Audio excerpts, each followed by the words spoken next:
Hey guys, Nuwan here with Movie Slinger Reviews, and today we're going to be talking about BumbleBee. The movie begins with the Autobots losing the battle for Cybertron. Their leader Optimus Prime sends Bee to Earth to scout the place and prepare for the arrival of the Autobots. Bee lands on Earth and immediately gets on the wrong side of the US military, who are now chasing him. He loses his voice and his memory during a fight. He can no longer remember his objective. He is found by Charlie Watson, who befriends the cute alien robot and tries to fix him up a bit. There's also two Decepticons that are hunting Bumblebee to find out the location of Optimus. So Charlie has to help Bumblebee figure out what he's supposed to do, avoid the Decepticon hunters, and basically keep Earth safe until Optimus arrives. It's a very basic plot and there's nothing really special about it. However, I do appreciate its simplicity. It's not a complete mess like the Transformers sequels. Another thing I liked was the focus on the relationship between this teenage girl Charlie and Bumblebee. Since Bee has lost his memory, he's like a little baby and Charlie has to teach him and help him to adapt to Earth so that he doesn't accidentally reveal himself in public. The early scenes where they start to bond are really cute, and my personal favorite scene in the movie is when Charlie is trying to recommend 80s music to Bee, and it's really funny to watch Bee react to different artists. It showed personality and character. It's also a scene which reveals the personal trauma Charlie is going through. She breaks down and things get very emotional, and Bee is there to comfort her. And it's a nice scene to build up this friendship. Bumblebee acting like a baby is cute at first, but I felt like this part of the movie overstayed its welcome. He doesn't seem to get any smarter, and the movie relies way too much on Bee clumsily bumping into stuff and breaking them. I chuckled a few times when Bumblebee did something funny or tripped over something, but that got old really fast. Now I know people complain about the Michael Bay movies being juvenile, but at least I found those jokes to be funny. This movie is also juvenile, but for the most part it wasn't funny. Haley Steinfeld gave a good performance and she was good in the scenes with Bumblebee. However, a good chunk of the movie takes place in Charlie's home with her family, and I didn't like any of the family characters. They could have at least been funny, but most of the humor fell flat. Please bring the Witwickies back.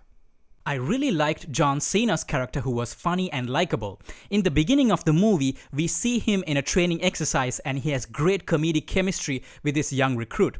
So naturally, I thought it's gonna be him, this kid, and their team that are sent in to investigate and track down Bee. But no. We never see this kid again, and it's mostly John Cena and an extremely generic bunch of soldiers who don't even get any dialogue, just chasing Bee. There's no fun here, no camaraderie, nothing. And John Cena is barely in the movie, and when he is there, he doesn't do anything interesting. Or maybe he was there and we just couldn't see him. Also, the military people in this movie are just plain stupid, okay? Stupid. Say what you want about Michael Bay, but he knows how to show off the military. And more importantly, the way the military reacted and behaved in the old Transformers movies felt very realistic. The way they gave orders, the radio chatter, it all felt realistic. In Bumblebee, the military are like cartoon characters. The Decepticons that are hunting Bee were very forgettable. I can't even remember their names. Now, in the beginning of the movie, there's another Decepticon that attacks Bee and is responsible for destroying his speech module. I thought this guy could have been a good choice for the antagonist. He was a little threatening and he made it very personal by kicking Bee's ass. It would have been very satisfying to watch Bee get back at him. But no, the filmmakers don't use him, which was very disappointing. Fans of the animated series will be thrilled to hear that they finally got the design of the Transformers right.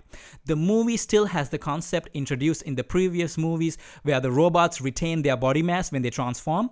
That's why a big guy like Optimus turns into a truck while Bee is just a car. The Transformers still have their mechanical moving parts, but their outer appearance is now closer to the look they have in the animated series. This approach to the character designs really helps us keep track of the robots during action scenes. We can actually tell them apart now, which is a huge improvement. However, the movie doesn't have a lot of action. There's a cool scene on Cybertron and another when Bee first lands on Earth. The fight at the end was not very exciting to watch, and to be honest, I kinda zoned out during that scene. But at least the special effects looked really good.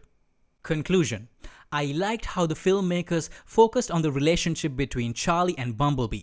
It was really cute and adorable to watch. Haley Steinfeld gave a good performance and the plot was easy to follow. However, most of the movie is Bumblebee clumsily bumping into things, or Charlie's problems with her family, or high school drama. I would have been fine with these subplots had the supporting characters been likable and the comedy good. I liked John Cena, but he wasn't in the movie much. The Transformer character designs looked amazing, but there's not much action. Every time I felt they were about to do something really cool, they didn't. They had potential here, but they failed to fully tap into it. The 2007 Transformers movie is still my favorite. It had a sense of mystery to these alien robots. It still, to this day, brilliantly captures that sense of awe we usually only get in Steven Spielberg's sci-fi movies. It also had Michael Bay's signature bombastic action sequences.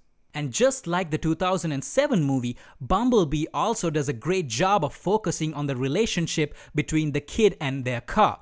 But it's very mediocre in pretty much everything else it does. So you don't need to watch this right away. And the movie isn't some visual spectacle that needs to be watched in the movie theater. So you can just wait for it to show up on TV. Bumblebee was a pretty forgettable and disappointing Transformers movie. It's not a bad movie like some of the Transformers sequels, but it wasn't fun and entertaining like the first movie. So there you have it. Have you watched Bumblebee and what did you think about it? And what's your favorite Transformers movie? Please leave your thoughts in the comments below and don't forget to like and subscribe. Movie Slinger out.